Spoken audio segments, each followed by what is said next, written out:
shouts out to everybody who know what time it is. 'Cause the numbers are increasing. And I'm excited and grateful. You know what I mean? But I'm going to go ahead and get right into Module 2 of the Secure Party Creditor Mastery course from the Simonican Mystery School of Spica. You know what I mean? Run through it real quick. And again, all the courses so far are available at simonicanation.org. All the information that's being brought forth on these videos is available simonicanation.org. We got the sovereignty course, the right to travel course, the secure party mastery course, and the esoteric astrology course so far. And we got the etymology guidebook, the I'm trying to think what else, the Sesta KV Trust Guidebook, and I think it's another guidebook as well, but I can't think of it right now. But we're gonna go ahead and get into Module 2, understanding or understanding the UCC and private security interests. You know, because when you're dealing in private commerce is mainly about ledgers and record keeping. You know what I mean? Keeping good records. You know what I'm saying? So the purpose of this module is to understand the concepts of secure transactions and show how private parties record and protect property rights using commercial law. This module teaches the language of the Uniform Commercial Code, or the UCC, so students can read, interpret, and apply it ethically in private agreements or internal nation systems.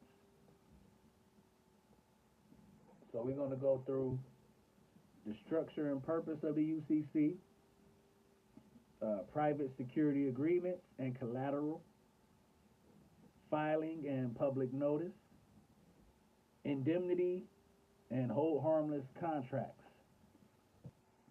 So lesson 2.1, the structure and purpose of the UCC. The objective is to learn why the UCC was created and how it standardizes commercial relations among states and nations. So UCC Article 1 deals with general definitions, what constitutes a contract, signature, and value.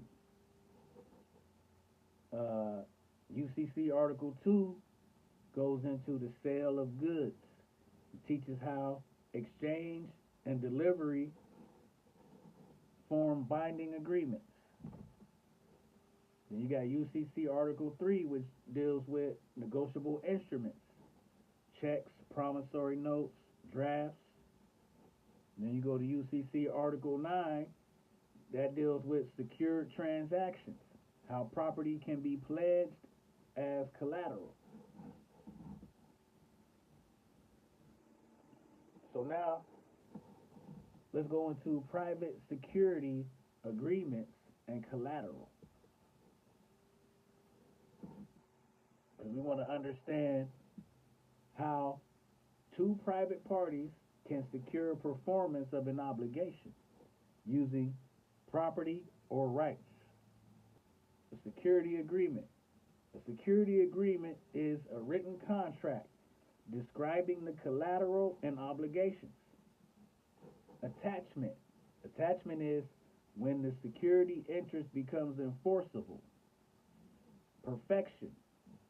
Perfection is when notice of that interest is made public or otherwise acknowledged. You perfect your lien by filing a UCC 1. You know what I mean? So collateral types: tangible property, accounts, intellectual property, and contract rights. Ethical practice: always secure interest by mutual consent. Use plain language and record agreements privately for clarity. So, filing and public notice. So, the key ideas: the notice system. Filing a financing statement is how one gives constructive notice of a security interest. This is how you give constructive notice of a security interest by filing things like a UCC 1.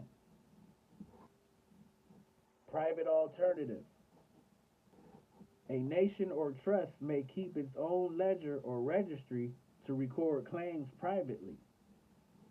Dates, signatures, and clear identification of parties protect rights and avoid disputes. So now let's talk about indemnity and hold harmless contracts. What do these do? These protect private trustees and officers from liability by agreement. Indemnity agreement: that's when one party agrees to compensate another for specific losses. Then you got a hold harmless clause that releases a party from future claims arising from certain acts.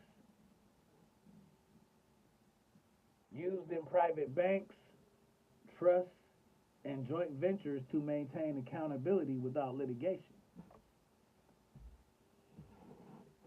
Now, before you file a UCC 1, you want to have the security agreement, the indemnity agreement, the hold harmless clause.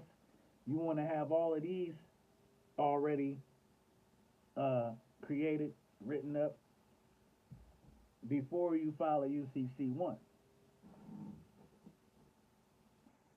So,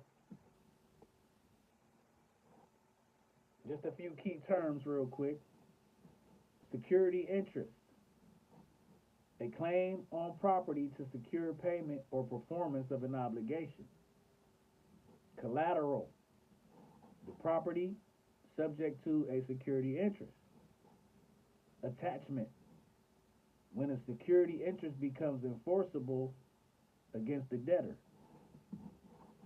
Perfection: public notice that protects the secured party's priority rights.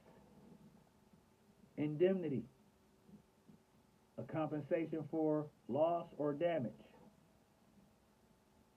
Hold harmless: an agreement not to sue or hold liable for specific acts. So when we go into Module 3, Module 3 goes into trusts, estates, and private titles, where you'll learn how to organize property and rights under trust structures for private operation. I hope this information was helpful, and until the next video, this is the Elohim, the Mellow Mystic, Lord Emmanuel, Chief of Simonicanation, Spiker Star Seed, the wheat in the Virgin's hand, and if you don't know, now you know.